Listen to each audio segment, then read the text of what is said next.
city officials, residents, and cultural leaders in WVON, celebrating 100 years of Black history by remembering 400 years of perseverance. The views expressed on our programs are not necessarily those of WVON, Midway Broadcasting Corporation, or our participating sponsors. It's The Fundamentals with T-Dub and DJ Turbine on Chicago's Essential Storyteller, WVON. Welcome to The Fundamentals. I am your host, Titus T. Dale Williams. We got an action-packed show ready for you tonight. Of course, we got to talk about Super Bowl recap. We got an update on the Bears, NBA midseason trades, and of course, what the hell is going on with the Chicago Bulls? Tune in for that and more on The Fundamentals.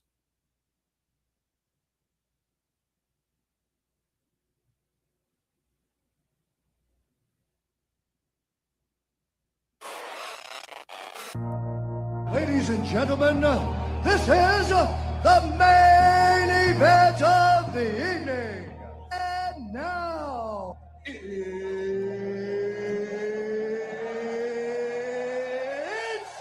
time! Fundamentals. These are the fundamentals. All my life, been grinding all my life. Sacrifice, hustle, pay the price. Want a slice, got to roll the dice. That's why all my life, I've been grinding all my life. All my life, been grinding all my life. Sacrifice, hustle, pay the price. Want a slice, got to roll the dice. That's why all my life, I've been grinding all my life. Fundamentals.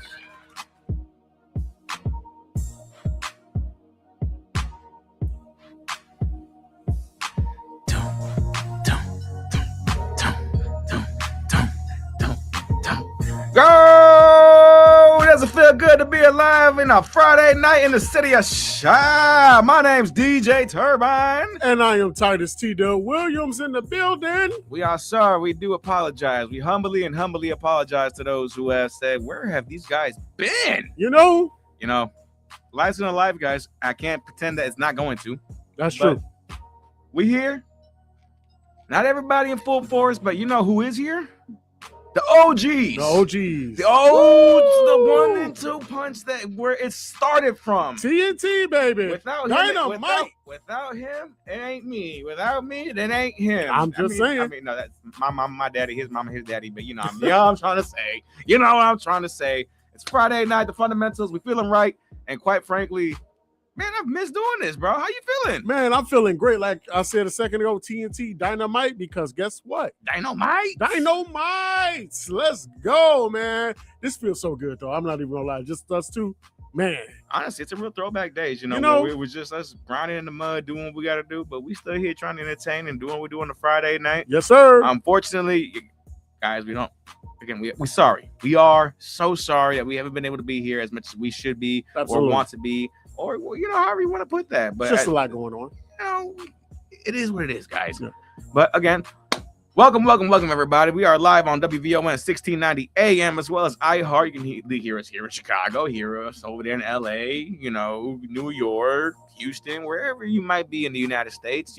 For our late night drivers, everybody out there. You know what I'm saying? We're currently live also on the WVON Facebook page. We want to see our pretty mugs. And YouTube page. I was going to get there, but he just spoiled it. Guess what we're doing today, guys? We're actually sharing this broadcast. No, the video part of it, at least. The audio, y'all got us here right now. Hear us, our lovely voices. But we're also going live on YouTube on the WVON YouTube page. So trying to grow a little bit, guys. Trying to grow and have a little bit more fun with everybody, Absolutely. So since the last time we've been on, man, what has happened, Titus? Ooh, a lot. Yeah. Like I said in the opening monologue, a lot has happened. You know it. Give him a little bit real quick. We got to get to it. Okay, of course, because we know last Sunday there was a big football game that happened. I don't know, because there was a Bad Bunny concert. Yeah, there was also a Bad Bunny concert, but we can't say, the official name of it or else we get sued. But it was a big football game that happened last week. That was what starts that was? with an S. I thought that was just a pre-show for the Bad Bunny and the post-show for the Bad Bunny concert. Apparently that was what it was supposed to be because it wasn't. I'm sorry. I'm making a horrible joke. You guys know. Super Bowl, man. Super Bowl. So yeah, it wasn't that entertaining, but it was fun. Man. It's a late Super Bowl recap, but let's get to it because quite frankly, the New England Patriots and the Seattle Seahawks, they made it to the dance. They did. They made it, man. Dude, we're at Super Bowl 60. I know, right? Does it even seem real? I mean, Super Bowl 50 just seemed like it was yesterday. You said 50. I'm thinking about 40. I'm thinking about 41. I'm still thinking about the Bears. We're going to let that go. I can't. I won't, Titus. I won't. We'll talk a little bit about that right now. It's been 20 years. We got to let that go. You know what I'm going to do? I'm going to give some life and some hope to more Bear fans right now. That's true. What I'm going to do right now, a little later, stay tuned, guys. I'm going to give you guys the hope of hopes. Why? Because we're Chicago Bear fans and we just believe in this juju. Well, I can't wait. You know what I'm saying? But before we get that far, let's go to this Super Bowl. And again, Patriots and the Seahawks. What to say, man? It was a pretty predictable outcome, to say the least. Yeah, I wouldn't say that. Don't lie to me. Don't lie to me, dude. I sat there and said when we got to this point, I literally said right away, I was like, the Seattle Seahawks are the clear favorites for a certain reason. Yeah. And the only thing I had against the New England Patriots, trust me, and it sounds weird, but it was Drake. And the only reason was because Drake, bro, you should have been at my Super Bowl party. You know how many times me and my brother-in-law were sitting there, just, Drake. I was like, and we're like, yo, that's the sideline right now. Yeah, that's the sideline right now. I'm telling you right now, Coach is sitting there. Coach Vrabel is sitting there. Drake. I was like, I promise you, somebody is mic'd up and somebody got the audio and they don't want to release it yet. Oh yeah, that's why we haven't got the mic'd ups yet. That's true. But with that being said, I'm sincere when I say that. I really mean it in a sense of I like Drake May's performance in the season. He had a great year. Not gonna take anything away from him, but sincerely, I think we text, bro. I told you, I was like, the stage is too big for him. I was like, the pressure is too big. This is just something that it's just not. He's not there yet. Yeah, and you know, it as much as it could be a hindrance, it could also be a good thing for him, just to get that exposure this early. Yeah. Hopefully, it doesn't take him years and years, or he becomes like a Jake Delhomme, you know, or Matt Ryan or Cam Newton, someone that gets there and never goes back. Yeah. You know, he's young. It's his second year. Yeah. You know, so in that team, that whole thing, it looks good. It's going to take some time. That O-line, Will Campbell, who I was banging the tomahawk drum over here, talking about, I want him here. You did. Man, he got exposed on the biggest stage of them all. Do I think Will Campbell, the rookie left tackle for the New England Patriots, is going to be re-signed? I mean, I'm sorry, not re-signed, but going to be horrible? I don't think so. But he just had a bad game. Yeah. And oh my God, I just felt so bad for Drake. As much as I felt bad, because right tackle, Morgan Moses is sitting there doing the whole rah for the team in the half, like after the end of the first quarter, realizing, yo, we're just punting. We're going punt, 3 and out. It told you a lot of things, but it did. Honestly, that protection needs upgrading, and unfortunately, and real unfortunate that you got exposed in the Super Bowl. You got exposed in the game where you shouldn't have gotten exposed at. And it is what it is. And again, shout out to the Seattle Seahawks, their second Super Bowl win in franchise history. And honestly, I think it's crazier about Sam Darnold, bro. That's where I was going to go with it. Go ahead. Yeah, so again, of course, as you know, that what DJ Turbine said, if you have been under a rock the last week, the Seattle Seahawks beat the New England Patriots in the Super Bowl for the second Super Bowl in franchise history. And Sam Darnold played a heck of a game. He looked really good. And for somebody who was the number 2 overall pick in this draft? Yeah, I think it was number 2 behind Baker pick, Mayfield. Yep, number 2 pick in the NFL draft back in 2017. This is his fourth team? Is it? Hold up. Jets, Panthers, 49ers, Vikings, Seahawks. So in NFL history, he's the second quarterback to win a Super Bowl after spending his NFL career with 5 different NFL teams. Excuse me. So I'm really impressed by him. I mean, we talked about the whole thing with, as Bears fans, and we see a lot of course, 2 times a year, the Minnesota Vikings. Quick. Hi, Barbara Jean. Hey. Hi, Barbara Jean. Sorry, T. Go back. So, we see the Minnesota Vikings twice a year because they're in our division. And so we all said on the panel, We think that the biggest thing they could do is let Sam Darnold walk away for nothing. Man, And I understand they had a first round draft pick and they drafted JJ McCarthy. But they had somebody, T. But- They had somebody. But to take a chance on Sam Darnold, he wins you 14 games and you let him walk out the building. Which was the most in the franchise history since the 90s. Minnesota Vikings, the 90s. I don't know how you let that walk out the building. I mean, the Bears would have killed for a quarterback like that before. What's my dude's name? Yeah. You know what I'm saying? Yeah. That meme. Yeah. That old tired meme. Yeah. Sorry, keep going, T. I mean, I'm just going with it with this one that they would have killed to have a quarterback like this.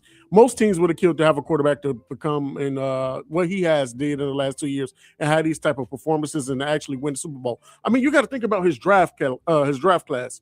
Like you said, Baker was the number 1 overall pick. Lamar Jackson, Yeah, man. Josh Allen, Josh two of those three- Rosen, Josh Lamar, Rosen. Lamar Jackson, Lamar. So 2 of those 3 quarterbacks won MVP. MVPs in the NFL. You know who was the only one to have a Super Bowl? Sam Darnold. And so it's like, congratulations. Kudos to him. Congratulations. Heck of a game. Happy for this young man to be where he is in the NFL and to win a Super Bowl. But if I'm the Vikings, I'm kicking myself. And that goes to show how bad the Jets franchise really is. You already know it, bro. You know where that came from.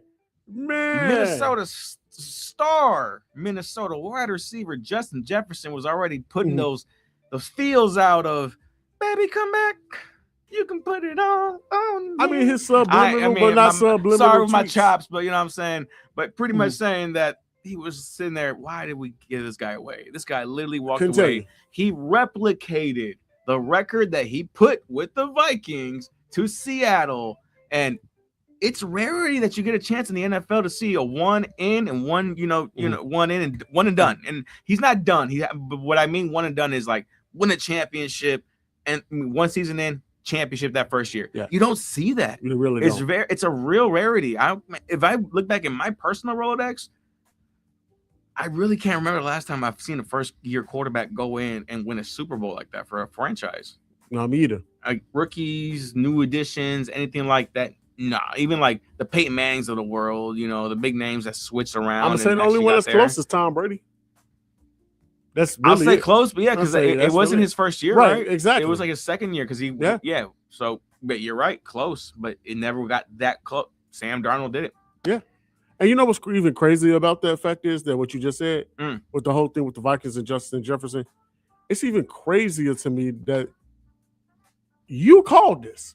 You actually called this a year ago. You said I was going to say Sam Darnold was wasn't re-signed and went to Seattle and they offered him that $100 million contract. You said Seattle's going to win the Super Bowl. You're going to mess around that. Yeah, I said mess around and win one. And you called it. I got to give you that. You definitely called this. Now, I want to also give some more narrative out there, too. So another fun piece out there. I wish Ryan James was here with us, all the co-hosts. We got Ryan James. I look to my right. Not Uncle Day. Or Ryan in sight. You know what I'm saying? So we'll see if they join us or not. But the one thing I do want to sit there and say, I wouldn't like to punch a team when they're down, but he's not here. So I'm going for it. So DeMarcus Lawrence. Yes. If y'all don't know who that guy is, Ryan James knows him very well. Very well. So DeMarcus Lawrence is a former defensive end for the Dallas Cowboys, current defensive end, Pro Bowl defensive end, shall I say, for the Seattle Seahawks. Now, when he left, there was turmoil between Dallas Cowboys. You him, said Dallas Cowboys. Yes, I'm sorry. Thanks for the correction. When he left the Cowboys and blew to go to the Seahawks this offseason, there was turmoil, meaning what happened was he basically told his teammates, I can't stay in Dallas and win a Super Bowl. Yep. And rightfully so, the Dallas Cowboys that were there took defense and, defended the franchise. No, you're wrong. The Micah Parsons, even though he got traded to Green Bay, we're like, you're wrong. That's not what this is about. Yet they didn't make the playoffs. Now here's the funny part though. He had himself an extra debate with a former Dallas Cowboy, the likes of Dez Bryant. And they entered themselves into a wager in front of people, in front of social media. it's not good, folks. Don't use social media Ever. because the receipts are there. But anyways, Dez told him, why would you leave? DeMarcus said, I ain't winning there. Lying. You think you're going to go over there? You just chased. They accused DeMarcus of chasing a bag. He got the money. He did get the money. Yeah. But he said, you chasing a bag in Seattle. You're not going to win a championship. No, they were assuming that he was chasing a bag in Cleveland when there really isn't a shot to win there. No, there was still an opportunity there. Yeah. Literally, they were still sleeping on, guess who? Sam Darnold. Yeah. So Sam said, hey, I got you. I got you. DeMarcus went there, and the bet was this simple. Hey, I go to the Super Bowl, you buy me a Rolex. I don't, I pay for the difference. Guess who owes who a Rolex now? Dez Bryant owes DeMarcus Lawrence a Rolex. And it's all love because nobody was salty about nothing. Dez owned up to it and said, hey, big dog, good on you. You called your shot. You got a ring. Nothing left to say. What they going to say now? What they going to say now to quote Steph, you know? Or kind of quote Steph. Yeah, you had an easy path to the Super Bowl. That I just this is Y'all went up against a weaker this has been the team. fallout of the Super Bowl so far, and right now the Patriots themselves are, you know, in shambles in the sense of trying to recoup. They're gonna be okay because Mike Vrabel had a great first year. No matter what you want to sit there and say, first year in, got a Super Bowl. But here's the Coach also of the year fact. also, we got to get that to him. And Titus was not happy about that. I was not. Who should have been coach of the year, Titus? Ben Johnson. Really? We didn't go to the Super Bowl. Don't matter.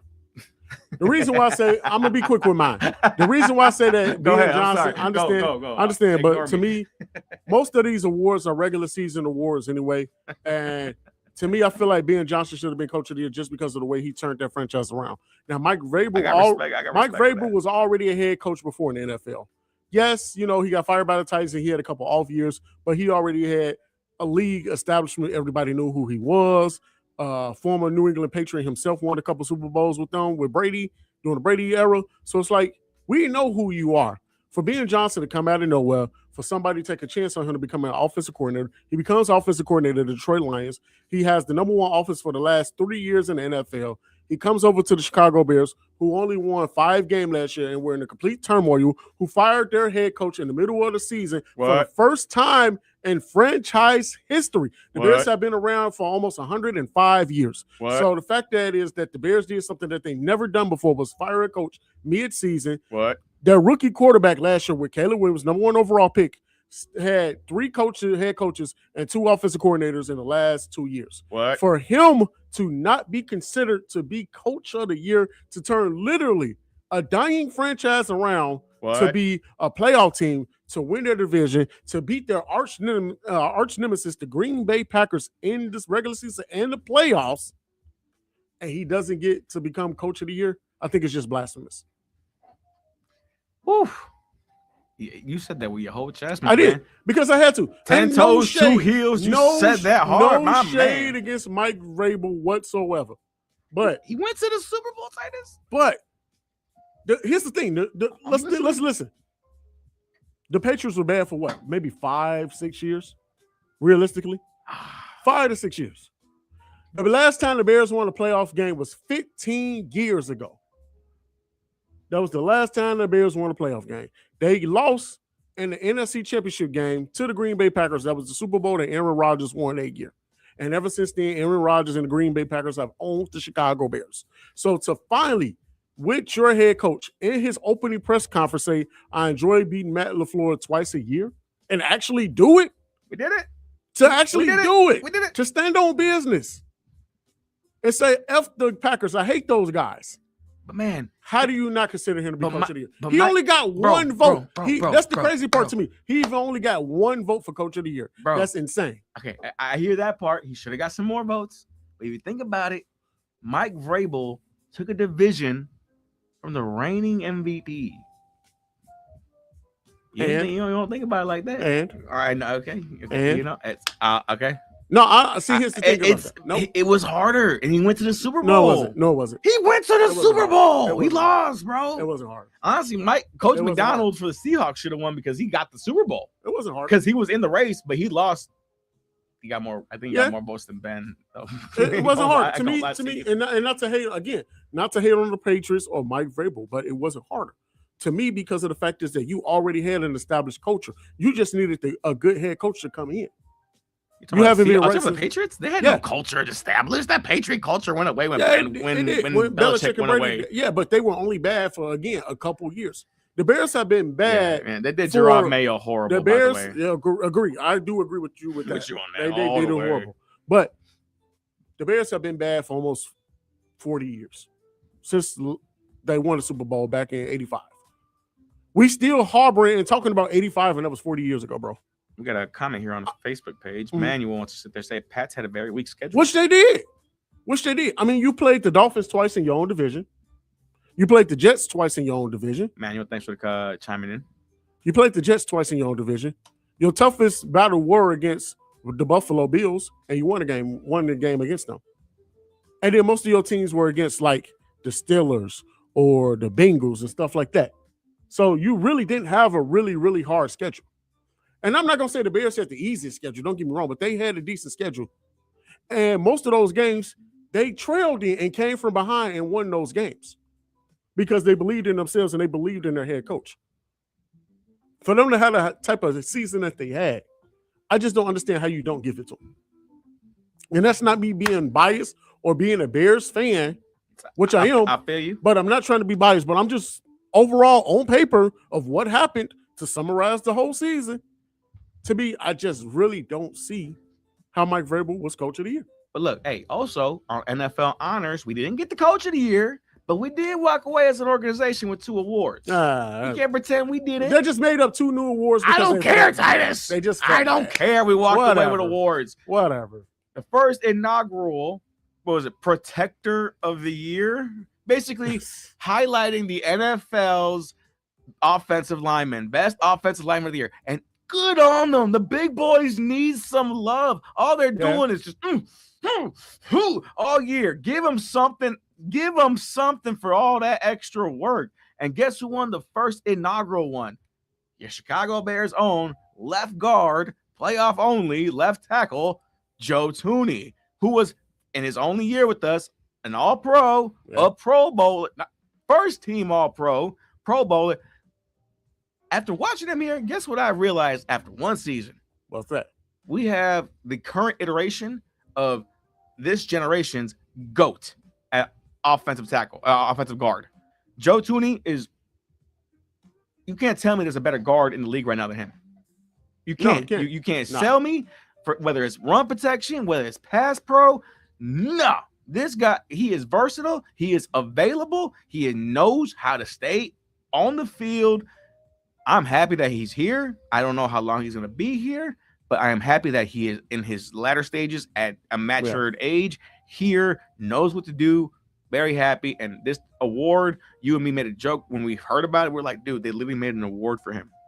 They did. And we literally agreed to that. We're like, this award was made for him. Literally. So, hey, real talk, good on him. Happy for him. And then the other award we walked away with the NFL honors was the Play of the Year. Here, T, talk about it. So let me cue it up real quick. Okay, here we go. The moment of the year goes to the Chicago Bears quarterback Caleb Williams and, of course, wide receiver DJ Moore. Now, for those of you who have been under the rock about a month ago, the Bears, again, played their arch nemesis, the Green Bay Packers, those guys from up north, in the playoffs in a wild card round. And the Bears and Packers went to overtime. The Packers stalled on their drive because of Malik Willis fumbled the ball. He was able to recover on 4th down, but again, it was 4th down to turn the ball over. The Bears on their side of the ball, whoever scores next wins the game. The Bears ran a couple plays, a couple run plays, a couple short pass yard plays, one decent pass that was about 10 plus yards to keep the chains moving. And then all of a sudden, the Bears throw pretty much the game-winning, which is really honestly not pretty much what was, the game-winning touchdown pass. Caleb Williams threw, a 45-yard bomb to DJ Moore? 45-yard bomb to DJ Moore in the end zone to win the game. And what a perfect throw. What a beautiful catch. I mean, it was right on the money. And to cap it off, for the Bears' first playoff win in 15 years, the Iceman has arrived. He rubs the shoulders, puts his hands back in his warmer, and the Iceman has arrived. That's when we knew that we had a franchise quarterback in Caleb Williams. And again, DJ Moore, heck of a job. Heck of a job catching that ball because he was tired that whole, and I mean whole overtime period.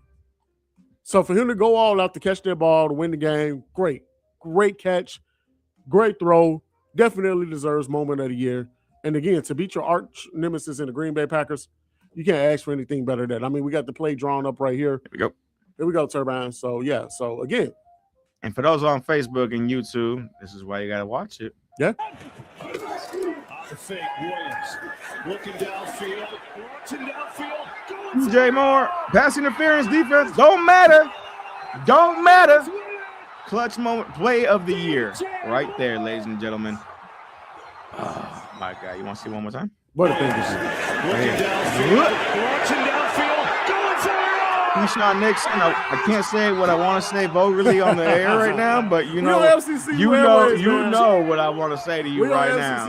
But man. Can't do that. You deserve all that. All that, Keyshawn. All that. And that was the play of the year, is what they said? Moment of the year. Moment of the year. I love it. Man. Come on, that moment right there had me hyped, dude. I was ready to punch somebody through a wall. I was gonna run through a wall for somebody right there. I'm telling you, but and you know what's crazy? Because I don't know if you remember, but I was just like, man, I don't know, man. The Bears might not pull this off. You know, man, I'm at home watching the game nervous. Like, come on, man. Emmanuel also saying, duh, Bears. We got to do something, man. They got to win this game. And then they actually go and pull it off. It's just like, oh, and that throw. You remember I called the whole group chat of the fellas on the show. It's like, oh, my God, we did it. I was in a bar. Me and my boy were watching it together.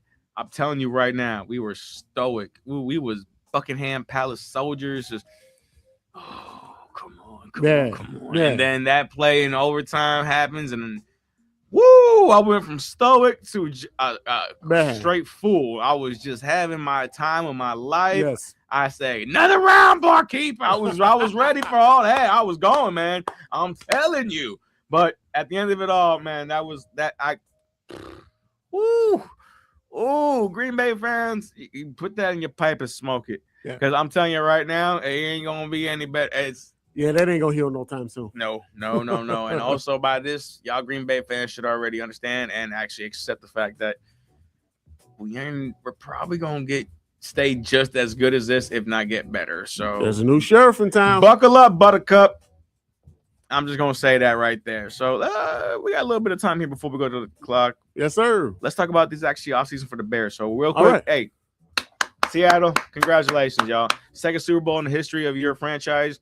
And 4 appearances, 2 Super Bowls, 50-50. Y'all should have had the other one. Man. We already know about it. Speaking of that, they had those commercials. Marshawn. Go ahead. Big shout out to Super Bowl MVP, Kenneth Walker III. Shout out. First running back to win the Super Bowl MVP since Terrell Davis back in 1998. I was telling my family, they were like, who's going to be the Super Bowl MVP? I was like, out of this game? Yeah. So far? I was like, it looks like Kenneth Walker. Yeah, I mean, nobody else is doing anything. My brother-in-law told me, he was like, bro, he's only had like 3 big runs. I'm like, don't matter. He made those runs. Exactly. Like, it's on his back. Like we're there. Exactly. We're there. Had a heck of a game. So, you know what I mean? And then at the end of it, we had those bigger runs. Yeah. And I was like, he didn't get into the end zone. I was like, but he kept the yardage. He kept them in there. I was like, kept the drives going. And that's it. I was like, after watching this game, it's either going to be Kenneth Walker or the linebacker number 7, Usul, or I can't remember his name always. I apologize for the pronunciation. The linebacker that put that pick 6 back in the end zone last minute. I was like, it's going to be probably him or Walker. We had Walker. So, thank you, T. No problem. Man, the double team here sometimes gets me. Sometimes gets me here. But with the Bears talk, real quick, you want to talk about the dismissals and the replacements real quick? Yeah, I can go into it. Thanks. So right now, the Bears had some coaching staff changes as we knew what would come. We didn't know exactly who would be not on the Bears staff from last season going into the next season. But here are a few names. Unfortunately, the Bears lost running back coach Eric Bieniemy. For those of you who don't know, Eric Bieniemy was the offensive coordinator for the Kansas City Chiefs back in the early years when Patrick Mahomes first won his first Super Bowl, and now he's back now again as the offensive coordinator. Matt Nagy, who was the replacement for Eric Bieniemy these last 6 years, and so these last 5 years, and so now he's moved on to be the new offensive coordinator for the New York Giants with former head coach of the Baltimore Ravens, now of course the head coach for the New York Giants, John Harbaugh. So he's moved on there. Eric Bieniemy is back in Kansas City.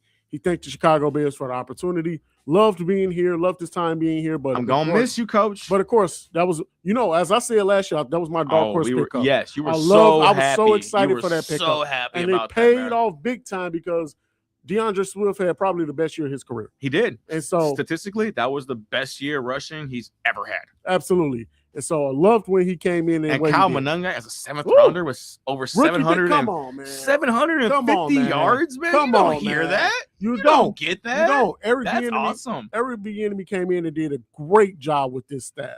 And so he will truly be missed, especially by me, because I'm an Eric Bieniemy fan. And so I wish him nothing but the best in Kansas City. Hope he does well. And so, that's a big loss. But again, that's what happens in the NFL when you become a good team. And so now we also have another movement piece that happened. Mm-hmm. Bears offensive coordinator, Declan Doyle. For those of you who don't know, Declan Doyle was the 28-year-old offensive coordinator who came in last year. He was handpicked by Ben Johnson to become the offensive coordinator.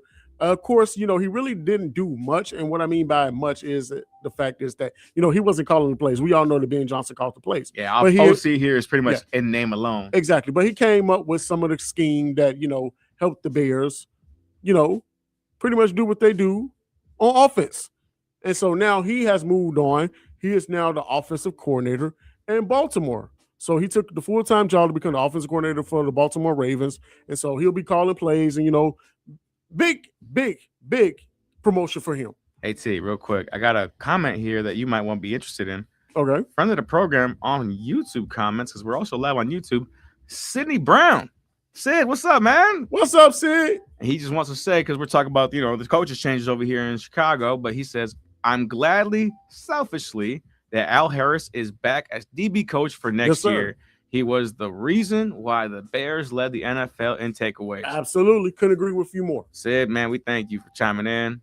It was fun being with you guys earlier today. I was a part of Windy City Sports earlier. And nice. It was fun. It was always fun being with Sid and Lakina, man, honestly. Sid, thanks for tuning in. But I'm sorry. I just thought you might want. I know how much you like Al Harris, so I thought I was like, it's perfect. That's my second favorite coach on the staff. So yeah. Big Al is back, so I'm happy that he's back. Glad that he's going to be doing this thing with the DBs again this year. So we'll see what happens. He was the biggest pearl clutching. Yeah. I'm hope we keep him, and we got him. I was like, yo, for real.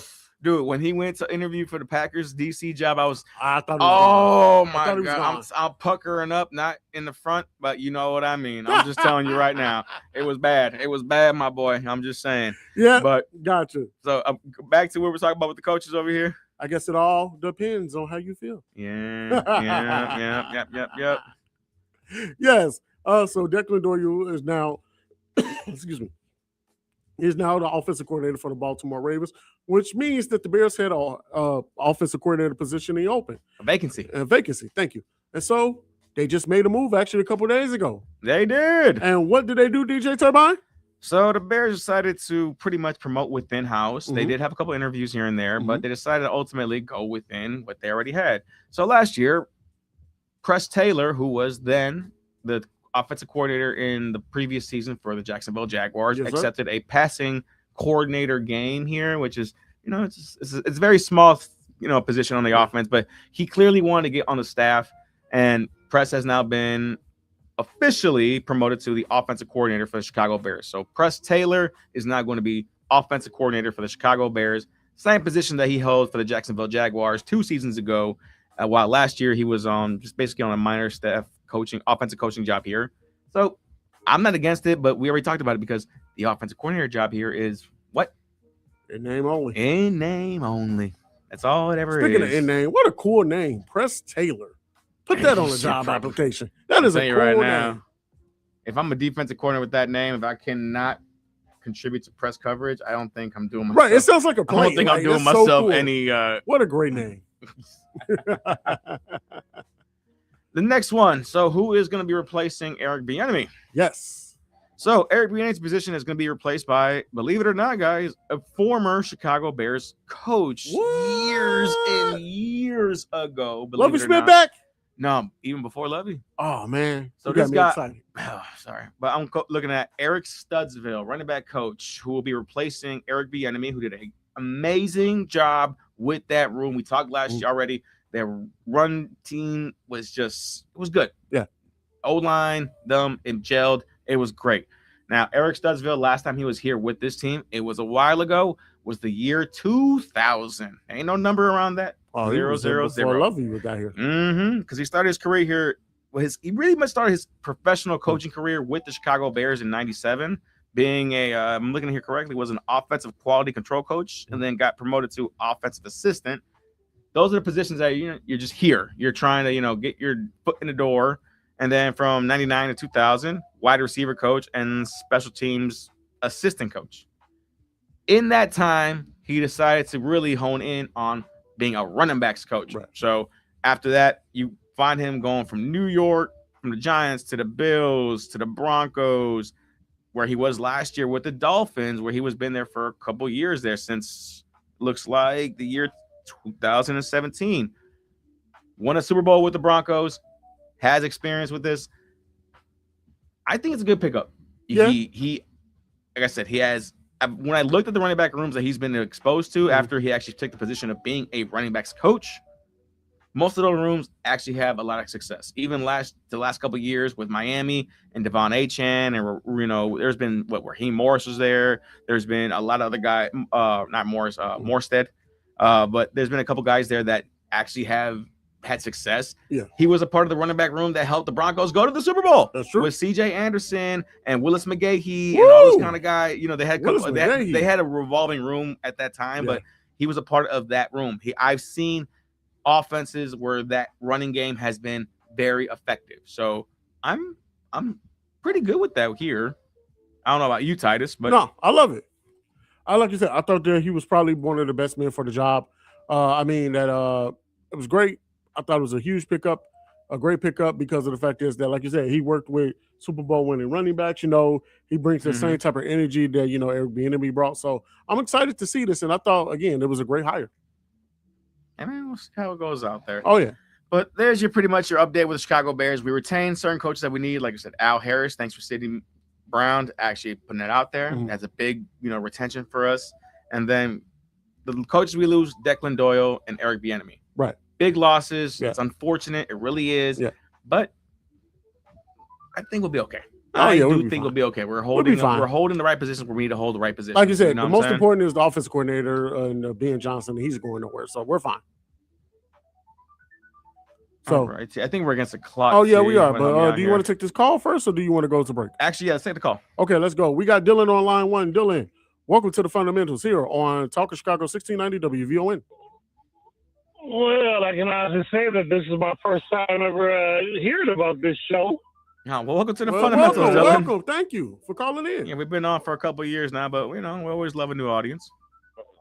All right. Well, my comment is the Bears escaped all year. Okay.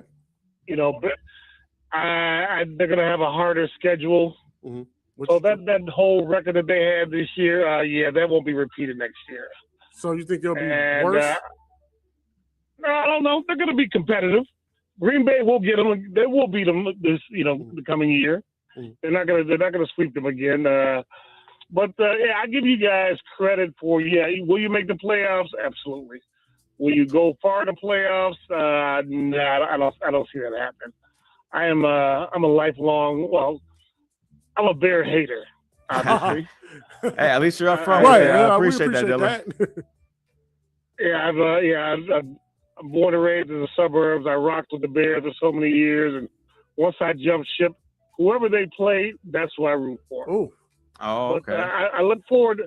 I look forward to the season. It just sucks. It's going to be a long time before September, but I'm down here in St. Louis now, so I guess I got to watch the the Battle Hawks or whatever that is we got down here. But good show there, fellas, and I'll continue listening. Thank you. Appreciate Thank you you, calling Dylan. in. Appreciate you Dylan. for tuning in. Call back whenever you want. Hey, he's a Bears hater, but he was up front He with his was cards. honest. I love that. He was I honest. appreciate that. If you want to be up front with it, But he brought good stats though too, He because did. I'm not gonna hate on it because again, the Bears on paper right now got the hardest schedule in the NFL. they do. They really sincerely do. Because hey, that's what happens when you win. Your straight schedule happens to be, hey, you're gonna face other teams that were in first place too. Yeah. Why do you pretty think much. this year we were pretty decent? Because we were facing teams that were in last place the Exactly. year before. Exactly. But hey, that's the nature of the beast. But we are against the clock, T. So we gotta take a pause for the calls real quick. 773-591-1690 is the number to join us. Tune in live on Facebook right now and on our YouTube page. We're on the YouTube. YouTube. Be This right back. is the Fundamentals. We'll be right back.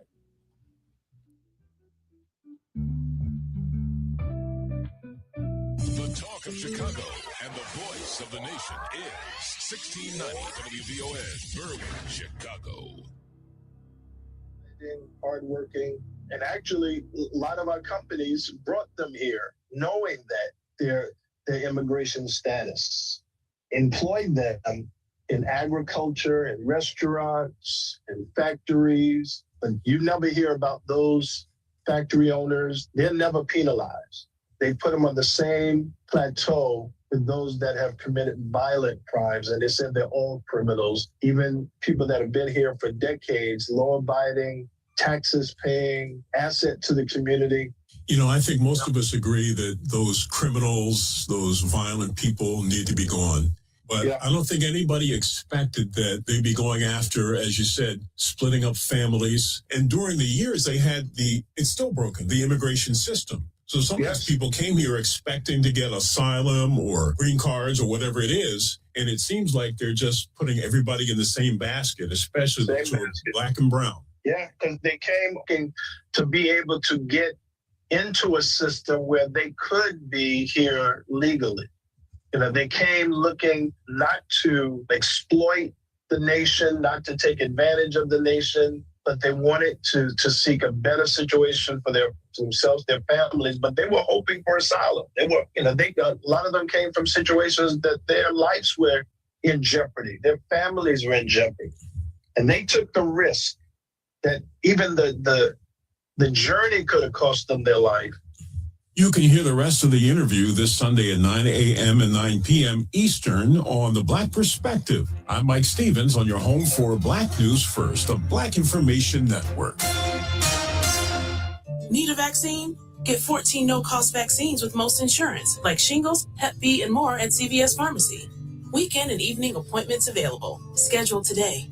Restrictions apply, subject to availability. See cvs.com/vaccines for details. I'm Kevin Brown on your home for Black News First, the Black Information Network.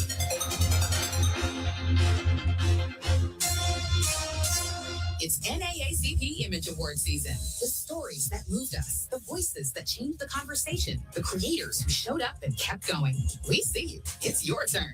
Vote at NAACPImageAwards.net by February 13th. Then join us across social platforms for NAACP Image Awards Week, starting February 23rd. And don't miss the 57th NAACP Image Awards, February 28th at 8 p.m. Eastern on BET and CBS. Black excellence. Seen, celebrated. I'm Mimi Brown with the Black Information Network, and I'm speaking with Jennifer Kinder, the lead director of philanthropy at CBS, about her work on Project Health. Thanks for joining us. Thanks so much for having me. Can you just talk to me about the main goal or the main purpose of Project Health? Project Health is CVS Health's free community-based screening program. We provide screening so that people can really know their numbers and get a better sense of important measures like blood pressure or cholesterol. The program was really designed to identify chronic disease before it becomes life-threatening. In fact, 1 in 3 participants that get screened at Project Health find out about a chronic disease because of their screening. So our Project Health events are hosted both inside at CVS Pharmacy locations and via our fleet of 8 mobile units that travel across the country and into communities to provide these vital screenings.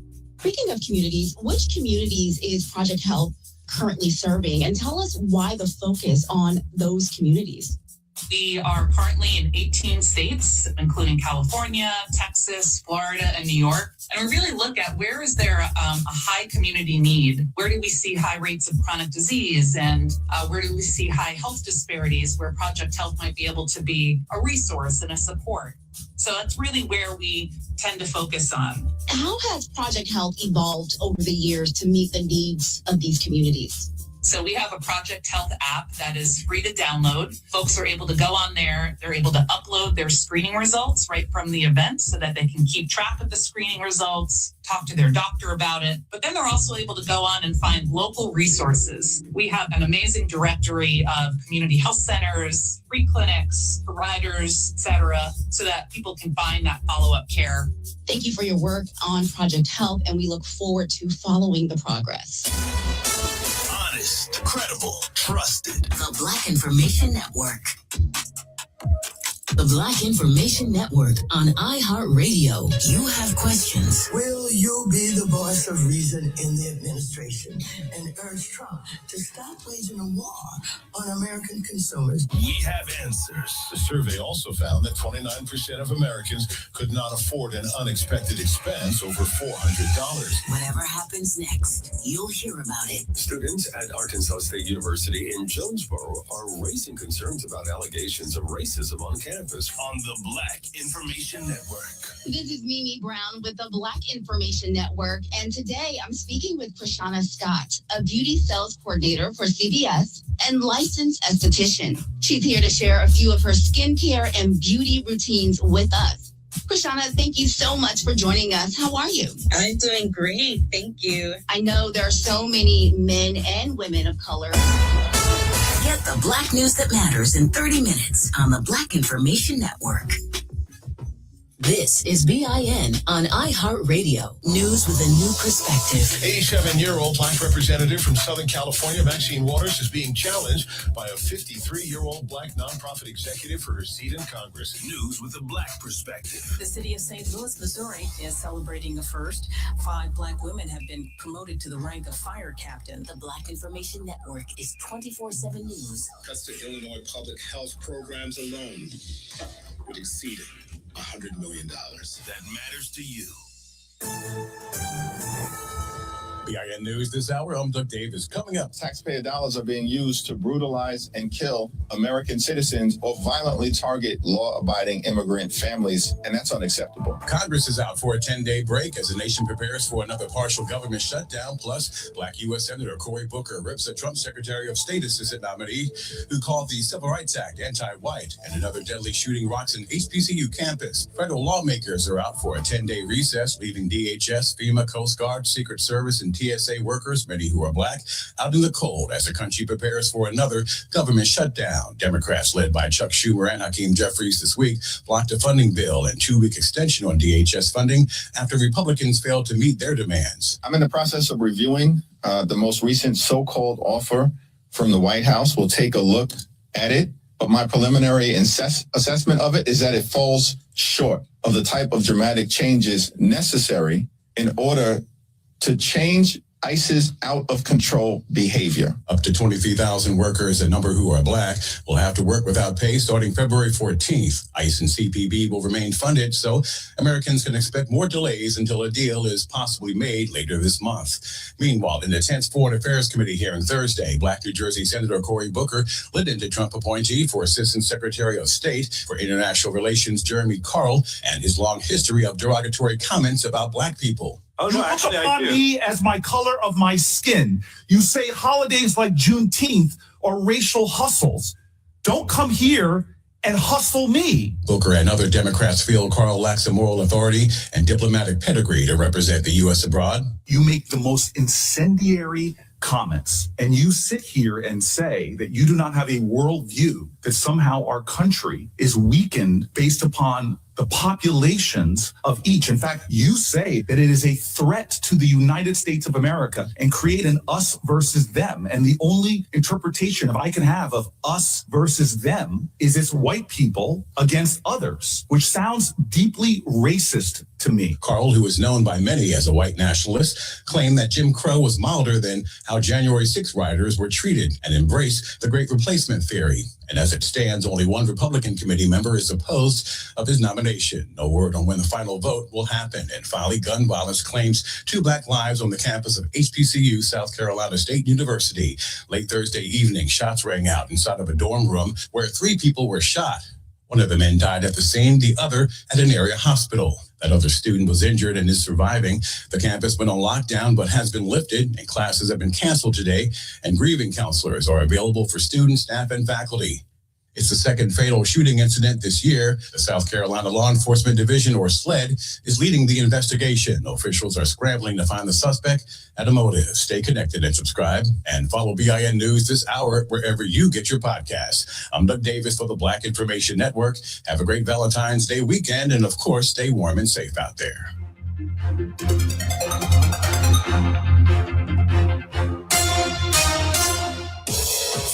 Here's what's trending this hour. Don Lemon says he's not guilty of federal charges in connection with an anti-ICE protest at a Minnesota church last month.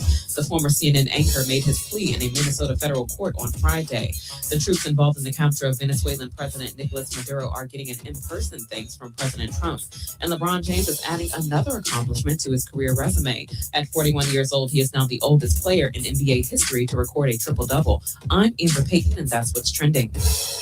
Sports on the Black Information Network. The Las Vegas Raiders have officially named their new head coach this week, bringing to a close the current coaching cycle where only one minority was hired out of 10 openings. Robert Saleh of the Tennessee Titans. And what that screams is there's still an ideal of, well, you can't lead a team. No Black coaches were hired in a league where more than 70% of the players are Black. The leader of the team on the field is who? The quarterback. The leader off the field is who? The coach. Todd Bowles of the Tampa Bay Buccaneers, D'Amico Ryans of the Houston Texans, and Aaron Glenn of the New York Jets are the only Black head coaches in the NFL. The Odd Couple from iHeartMedia and Fox Sports Radio. So to me, it just continues to scream, you can be the labor. Go do all the hard hits. Right. Go get the CTE. You can go do that, but you're not going to own it because sadly, the owners have proven they're not changing. LeBron James will see his NBA All-Star streak come to an end this season. The superstar forward for the Lakers will not hit the necessary 65-game threshold to be eligible for the league's annual awards. Get your sports at 14 and 34 past each and every hour. I'm Ree Harris on the Black Information Network. America's trusted Black voice. The Black Information Network. The Black Information Network on iHeartRadio. I'm Esther Dillard on your home for 24/7 News, the Black Information Network. Here are your top stories. Tom Homan gives updates on Minneapolis ICE operations. A Black pastor shares his view on ICE and Trump's immigration policies. And Senate Democrats are rejecting a House-passed bill to fund the Department of Homeland Security. The motion failed to advance by a vote of 52 to 47. Democrats blocked the motion, saying it didn't go far enough to reform immigration enforcement operations after the fatal shootings of 2 protesters in Minneapolis last month. House Leader Hakeem Jeffries told reporters this before the vote. Funding for ICE and the Department of Homeland Security should not move forward in the absence of dramatic changes that are bold, meaningful, and transformational. Period. Full stop. This means funding for agencies like TSA, FEMA, and the Coast Guard will lapse beginning on February 14th unless further action comes from Congress. Days after sharing a video depicting the Obamas as apes, President Trump has posted another controversial video on Truth Social. This one features a montage of Trump alongside Black celebrities, including Oprah Winfrey, Al Sharpton, Sean Diddy Combs, and clips from The Prince of Bel-Air. Set to soft music with the caption, "How soon we forget." Black Enterprise reports the post appears aimed at pushing back against accusations of racism. Trump told the New York Times he will not apologize, while the White House says a staffer uploaded the earlier images. The city of St. Louis, Missouri is celebrating a first. 5 Black women have been promoted to the rank of fire captain. KSDK reports all hope their rise through the ranks will encourage other young girls to consider the profession. However, all said, getting there wasn't easy. You do have to work incredibly hard to earn respect. The largest challenge is you having to, and people say you don't have to prove yourself, but we do. Meanwhile, Black San Francisco firefighter Ken Jones is continuing his battle with stage 4 lung cancer, which doctors believe is tied to his 17 years on the job. His medical team recommended a special therapy, but Blue Shield of California denied coverage, saying prior treatments make him ineligible. NBC Bay Area reports Jones's oncologist disputes that claim, arguing the insurer is misreading the guidelines, and he says he would know because he helped write them. And finally, a new study by a Black researcher at the Silent Spring Institute finds that popular hair extensions used in braids and protective styles may contain toxic chemicals. Inside Climate News reports, scientist Alicia Franklin and her team identified dozens of hazardous substances in the products. Researchers found 17 chemicals linked to breast cancer in 36 of the 43 samples tested, including compounds that may increase risk by boosting hormone production. For more news impacting the Black community, work on the iHeartRadio app or log on to BINnews.com. I'm Esther Dillard on your home for Black News First, the Black Information Network.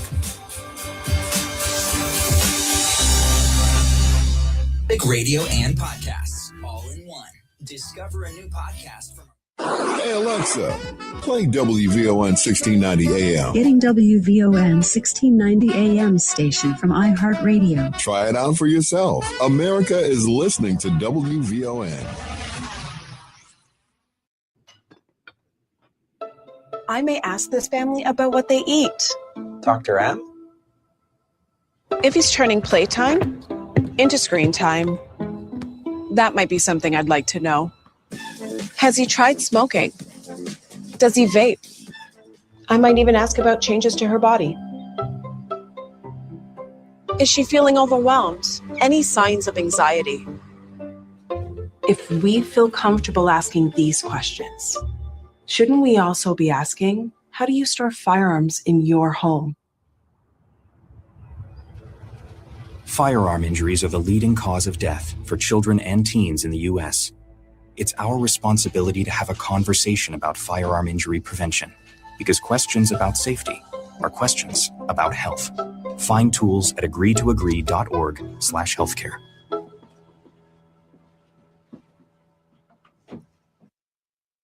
Back to the fundamentals with DJ Turbine and T-Dub on the Talk of Chicago, 1690 WVON. I'm not loving you way I wanted to, what I had to do, had to run from you. I'm in love with you, but the vibe is wrong, and it haunted me all the way home. So you never know, never know enough till it's over, love, till we lose control. Since the moment, screaming no, no, no, no, no. I'm not loving you way I wanted to. See, I wanna move, but can't escape from you.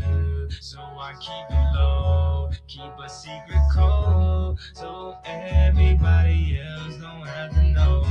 So keep it low, locked down, your love locked down, keep it your love locked down, your love locked down, now keep your love locked down, your love locked down, now keep your love locked down. And you do, you loving you when I wanted to. Oh, we getting karaoke a little early today. Welcome back to the fundamentals. My name's DJ Turbine. Man, 808s and Heartbreaks, a great album. I am Titus T-Dub Williams. Woo! Woo! Happy Valentine's Day, everybody. Happy Valentine's Day to the ladies. To all the lovers out there, the heartbreakers out there. Happy Valentine's Day. What you doing this weekend is your business, and y'all do what y'all gotta do. You know what I mean? But for those out there, keep that love locked down. I know what y'all doing. I know what y'all doing. I know what y'all doing. Barbara Jean's laughing at us right now. Of course, we're doing karaoke. Barbara Jean been making fun of me since 7 o'clock this morning, so it is what it is. Damn, Barbara Jean, you a faithful. Oh yes. Partaker. So you want to hear a funny story real quick? Always. So we were broadcasting live at the King Day Breakfast. As you all know, we always broadcast live from the Mayor's Interfaith Breakfast, the Rainbow Pushers Breakfast, and also, what's the other breakfast? I apologize. Oh, DuSable Museum. That's not a breakfast, that's afternoon, but DuSable Museum. So we always broadcast live. So Barbara Jean, it was actually at the Push Breakfast. And so I just see this woman keeps coming up and she keeps hitting me and talking to me. And I'm just like, who is this person? I'm like, I have no idea who this is. And so they knew who I was. And I'm just like, okay, I get it. But who are you? Never told me who they were. She's laughing right now because she remembers the story. Never told me who they were. And I'm just like, who is this? So when Rufus is done, he's on air and he's done with his time. He goes and tells me, you know this Barbara Jean, right? I'm like, oh, okay, it makes so much sense now. Because I'm like, I'm wondering who keeps talking to me and I don't know who this is. And you know me, I'm not gonna say I'm bad with names, but it's just when you don't tell me who you are, then I'm like, I'm not gonna know. So I'm not gonna just say your name or try to accuse you of who you are. And so it's like, for sure. Man, I know that. But it was funny. It's a great inside joke now that's apparently just became outside because I told it. But yeah, big shout out to Barbara Jean, always supporting us on everything we do. So mad love to you, Barbara Jean. Thank you for always tuning in to the fundamentals and of course being a great supporter of WVON. And yeah, as a whole. So oh yeah, absolutely. Thank you. Oh yeah. Hold up, she got something here for you, T. Hold up, what's she saying? I accidentally on purpose bumped into Yeah, you did. She said twice. Yes.